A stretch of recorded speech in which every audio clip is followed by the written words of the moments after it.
Greetings, world. So I figured this is probably the best way to reach out to everybody. After watching Josh's stream live and kind of jumping on there and seeing what he had going on, that was very very interesting, to say the least. Okay, so I'm gonna tell you a little bit about myself. My name is Garfield Campbell Jr. Um, I was in life of crime since I was about 14. I grew up in New York. Both my parents are in the military. I come from a pretty decent family, you know what I'm saying? I was pretty much the only one that decided to go run the streets because, all right, this is my reasoning behind that. Um, I seen how my family worked, and they bust their chops, and they couldn't really even enjoy the money they was making, and their time versus their income, it just didn't add up to me. You know what I'm saying? And that was kind of a little bit ignorant way of thinking. So I started messing around. Um, it came to a point, actually, now after doing this last bid, that made me change my mind and gave me a different aspect on life. Um, Meeting friends like my buddy Josh, Reginald Woods, other people that's serving life sentences and things like that. Being around these guys, it really influenced me to become a better man. And I'm not stupid. You know what I'm saying? All people that get locked up are not bad people. They're not, just retarded or whatever case may be. It's just really hard, man, living this life and like trying to do right once you got a label on you. So I'm kind of making this video to tell you guys a little bit about myself and kind of ask for help. I'm trying to do a lot of things in the community. I actually was about to go back to the federal halfway house I left from and start teaching serve safe classes there because I was an instructor in Proctor. Well, I am an instructor in Proctor, and I actually just got my certification back in November. Um, I got multiple trades under my belt: carpentry, electrical, HVAC, plumbing, welding, auto mechanic, serve safe, the food industry, musician. I play drums, bass. I used to play trumpet, but I haven't played that since like junior high school or something. Um, but here's the thing. All right, these the way the system is set up, they set you up for failure. No matter how hard you try. I mean, I'm not saying you can't succeed because I've been busting my chops, but it's been really hard to do everything legitimate. And then when you reach out and ask for help, so even like from my own probation officer, I had three probation officers. Three. Every time I try to get a probation, they switch me. The first one was the best one. I'm not gonna put her name out there yet because I don't want get her in trouble or anything. But she was really, really down to earth. She was like, Mr. Campbell, I'm not here to try to lock you up or anything like that. If you get in any trouble, let me know. Don't wait because it's gonna make you look bad. You know what I'm saying? I couldn't do nothing but respect her on that. So I'm kind of jumping all over the place because it's actually my first like real video. So you guys know a little bit about me. So I was sentenced to 120 months. That's 10 years in federal prison for a firearm by convicted felon. Now, I had caught one of my first gun charges back when I was about 16. Now, mind you, I wasn't the type of individual that was running around just shooting people and doing crazy stuff. By no means. No. Um, and the thing is, I can't really go into too much detail about my cases and how everything happened because the feds, they're crazy. They'll come back and be like, oh, yeah, we caught you. See, you admitted it. You idiot. So, I went to prison when I was 16 for the first time. They actually, I thought it was gonna be considered a juvenile. So this is how dirty the system works. They charged me when I was 16, held me in a county jail until I turned 17 to convict me as an adult. Then sent me to state prison in Butner, South Carolina, which is Lee County. It's one of the worst prisons in South Carolina.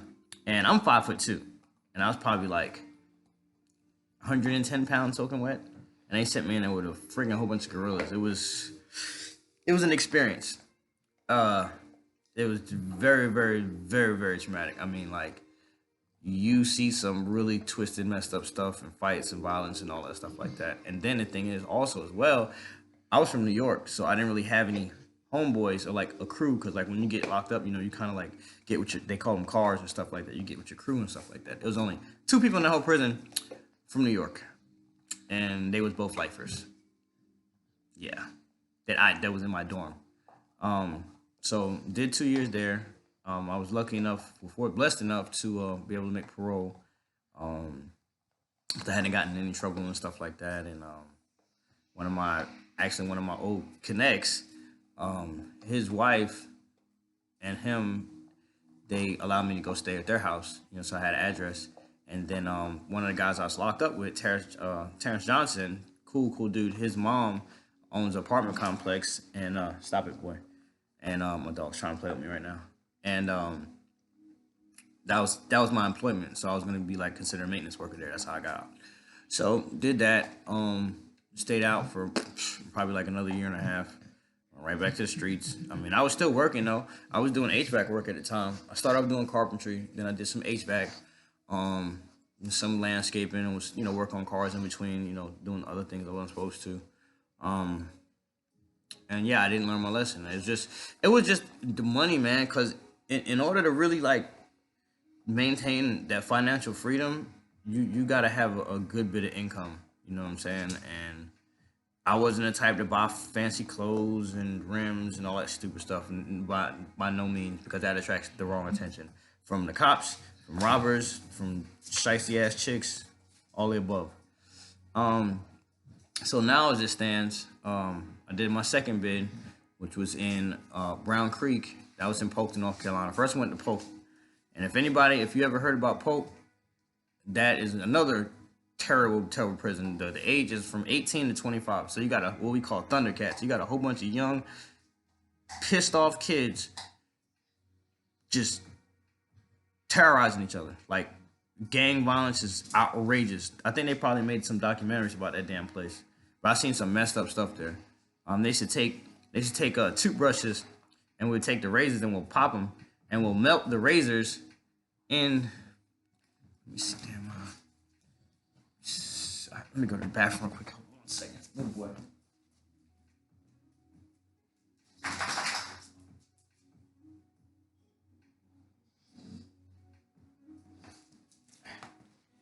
All right, I'm back. So they would take the razors and melt them into the end of the toothbrushes. Well, the toothbrushes are square, they're box end and stuff like that. So they'll melt them in there, and it'll be like a rake. So when you get cut, it doesn't just come on, boy, stop. My dog is going crazy right now. Stop it. They will like rake you, so it won't be like one cut. It'll like open you and split you wide open. Stop! What are you doing, man?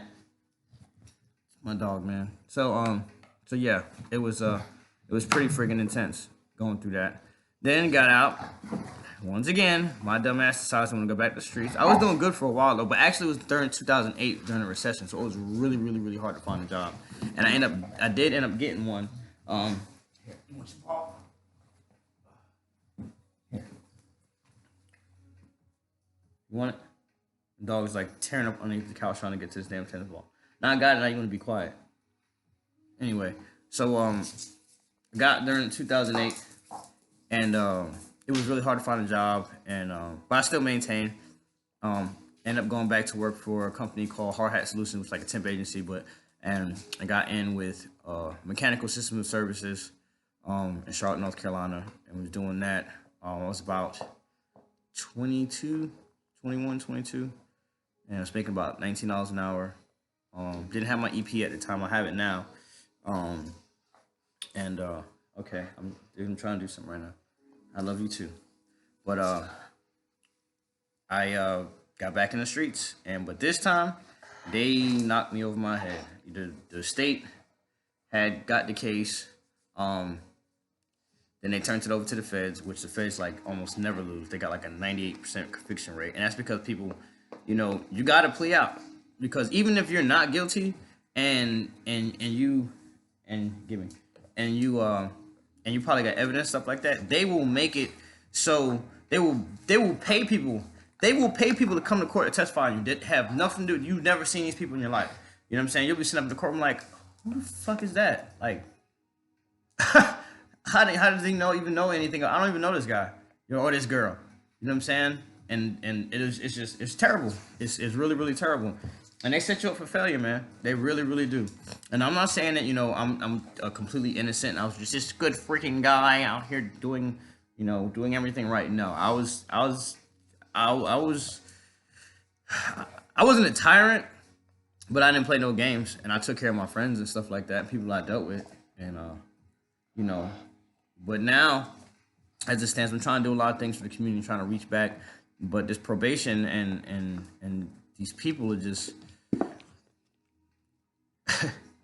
it's sad. All right, let me show you guys some stuff. So these are some of my accomplishments. Stop. Just since I've been out, when I was at the halfway house, I was actually making like $15 an hour, and I joined a union. So I'm a union member of Local 72 out of Atlanta. Boy, if you don't, I'm gonna have to put him up out of Atlanta. Then that's my EPA. All right. It's my OSHA 30. All right. And then when I was locked up, I went through. Make sure, hold it. Make sure you get that number 9264209. That'll show all the classes I took, and I took everything. I took every class that they had to offer that place, like everything. I was even a GD tutor and a GD tutor, and I was teaching Serve Safe back there, as well as I was trying to start teaching a crochet class, but they wouldn't let me because the dude Bobby Ray was a friggin' asshole. He's racist as shit too. Yeah, I'll put him on blast. Everybody fucking hates that dude. Yeah, I know Josh remember him. Josh said, man, that dude's a dick for real. And dude, come on. My dog is like not. He's like a little kid. He's like, no, you're gonna play with me. You're gonna play with me. Sit down. Relax. Go. I'll be back to harassing you in like 5 minutes. So it's I'm gonna have to stop this thing here and just make another video.